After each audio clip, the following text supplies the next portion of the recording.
नमस्कार मंडळी, cricket and much मोरमध्ये आपलं स्वागत. तर ॲज यू नो, आजपासून T20 क्रिकेट वर्ल्ड कप सुरू होत आहे.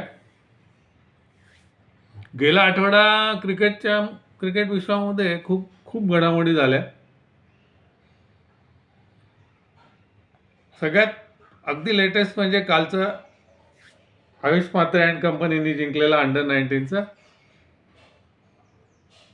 19ची ट्रॉफी. कालच्या याच्यामध्ये सूर्यवंशी जो खेळला, इट वॉज म्हणजे बियॉन्ड बियॉन्ड काय म्हणायचं त्याला, काय त्याचं वर्णन करावं हे थोडंच आहे. 75 बॉलमध्ये, 80 बॉलमध्ये 175 रन हे out of this world. Complete domination होतं. ती सिरीज आपण जिंकलो. त्याआधी मुलींची जी IPL आहे ती स्मृती मंदानाची बेंगलोर जिंकली. असं वाटतं की गेल्या काही दिवसामधल्या ज्या काही घडामोडी झाल्या होत्या त्याचा सगळा राग स्मृतीने काल काढला आणि स्मृती आणि जेमिमा या दोन मैत्रिणींमधला सामना हिने जिंकला. स्मृती मंदानाने जिंकला.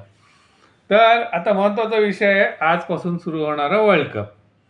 हा जो वर्ल्ड कप आहे हा सुरू व्हायच्या आधीच गाजतोय म्हणजे क्रिकेटपेक्षा इतर कारणांनीच गाजतोय. आता त्याच्यामध्ये पाकिस्तानचा आढळतट्टूपणा हा सगळ्यात महत्त्वाचा आहे. बांगलादेशला जेव्हा ICCने रिमूव्ह केलं तेव्हापासूनच त्यांची नाटकं सुरू झाली होती. तसं काय एवढंसं चिमुकलं विश्व आहे क्रिकेटचं.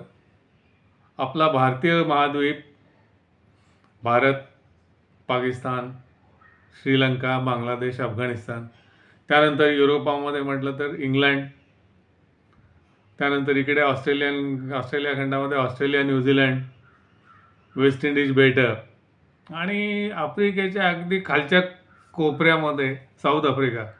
एवढंच मर्यादित क्रिकेट विश्व आहे. नवीन नवीन आता त्याच्यामध्ये येत आहेत. पण आता हे क्रिकेट विश्व क्रिकेटपेक्षा असल्या कारणामुळे जे गाजायला लागलं ते काय बरं वाटत नाही आहे. असू दे, तो आपला विषय नाही आहे. आपण आजपासून सुरू होणाऱ्या विश्वचषकाच्या T20चा जो विश्वचषक आहे त्याच्याबद्दल गप्पा मारूया. आज पहिला सामना आहे आपला USA बरोबर. USA बरोबरचा सामना म्हणजे आमचे सुनंदन लेले म्हणतात तसं आधार कार्ड वर्सेस ग्रीन कार्ड. खरोखर हा सामना आहे. तो नेत्रावळकर आणि रांजणे ही तर आपल्याला परिचित असलेली मंडळी आहेत. रांजणेला तर बॅकग्राऊंडच आहे, जीन्समधूनच आहे त्याच्या. नेत्रावळकर सुद्धा सुरेख गोलंदाजी करतोय.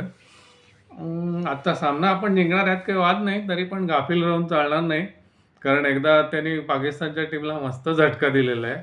अर्थात पाकिस्तानची टीम पण काय झटका नाही म्हणता येणार, ती त्या योग्यतेचीच आहे.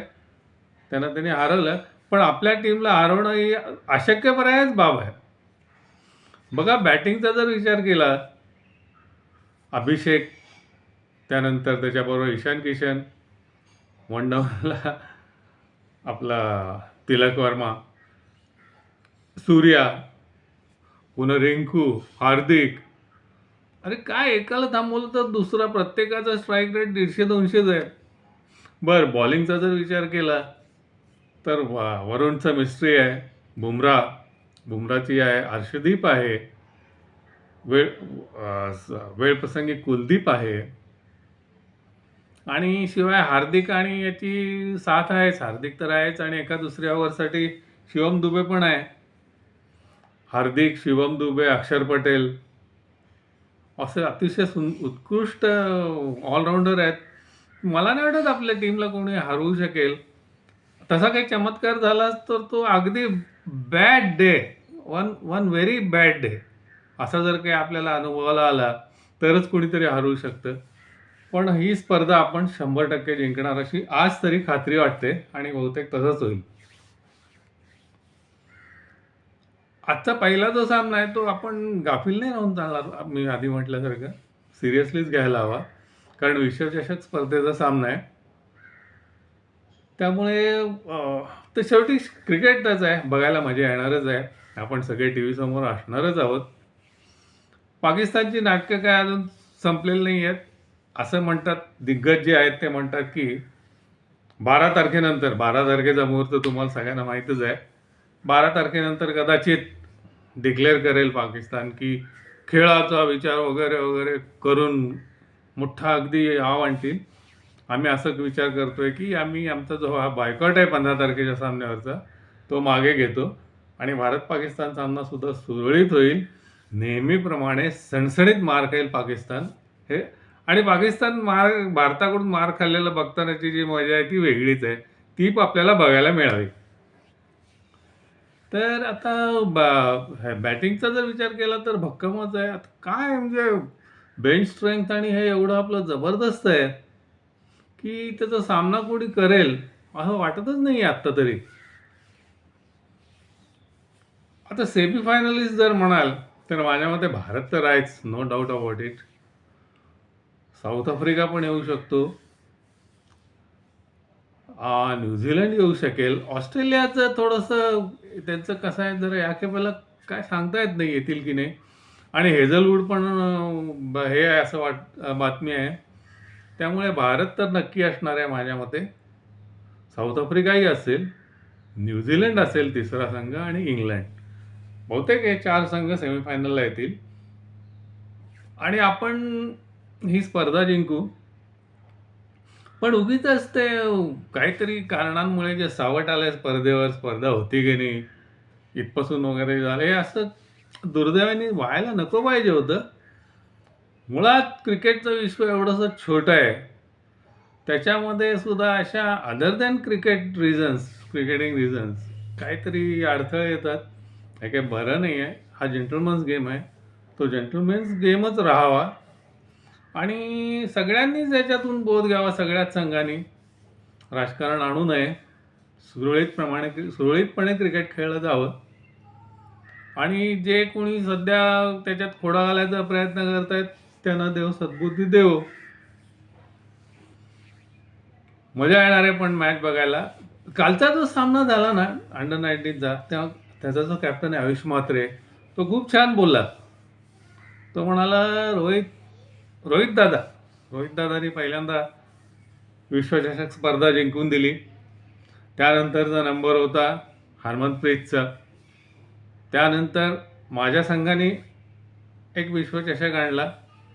आता या 3मध्ये आणखीन एका विश्वचषकाची भर पडायला पाहिजे, तो म्हणजे आजचा T20. ती भर नक्कीच पडेल. आपला संघ आपल्याला तो आनंद नक्कीच देईल. शेवटच्या फायनलच्या दिवशी सूर्याला विश्वचषक उंचावताना आपल्याला बघायला नक्कीच आवडणार आहे. Best of luck team India. Almost all boxes are ticked. का बघा, बॅटिंग तर अफलातून आहे, बॉलिंग सगळंच almost all boxes are ticked. त्यामुळे काय फारशी अडचण येईल असं वाटत नाही आहे.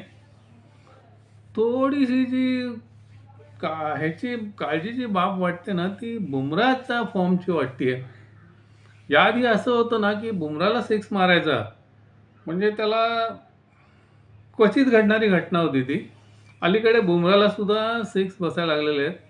पण बुमराह हा नंबर 1 बॉलर आहे T20मधला, यात काही वादच नाही.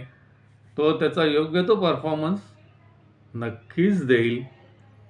न्यूझीलंडच्या अगेन्स्टची 5 सामन्यांची T20ची मालिका झाली, तो आपल्यासाठी चांगला एक्सरसाइज होता. तिथे सगळ्यांनी अपेक्षित कामगिरी केलेली आहे. मला खात्री आहे या स्पर्धेमध्ये बुमराहसुद्धा अपेक्षित कामगिरी करणार आणि आपण वर्ल्ड कप जिंकणार. कसं आहे, आता ऑल बॉक्सेस आर टिक्ड, त्यामुळे फारशी काळजीची तर काही हे वाटत नाही आहे. पण बघायला मजा येणार आहे. माझ्या मते आपली टीम संभाव्य 11 असे असतील ना. सुरुवात अर्थातच अभिषेकच्या जोडीला हा फॉर्मात सध्या ना सगळे फॉर्मातच आहेत, त्यामुळे काही काळजी नाही आहे. ईशान किशननी मिळालेल्या संधीचं सोनं कसं करायचं हे जबरदस्त दाखवून दिलेलं आहे. त्याचाच अनदर साईड ऑफ कॉईन म्हणजे कसं आहे, संजूची थोडीशी हे वाटते बिचाऱ्याची, कारण त्याच्याकडेही तेवढंच टॅलेंट आहे, पण त्याला मिळालेल्या संधीचा काही त्याला वापर करून घेता आला नाही. त्यामुळे तो आता मला नाही वाटत प्लेइंग 11मध्ये खेळेल की नाही काही सांगता येत नाही. माझ्या मते प्लेइंग 11मध्ये अभिषेक, ईशान किशन, वन डाऊनला तिलक वर्मा, चौथा सूर्यकुमार, पाचवा हार्दिक पांड्या, सहावा आणि सातवा शिवम दुबे, रिंकू, 8 नंबरला अक्षर, 9 नंबरला अर्शदीप, 10वा बुमराह आणि 11वा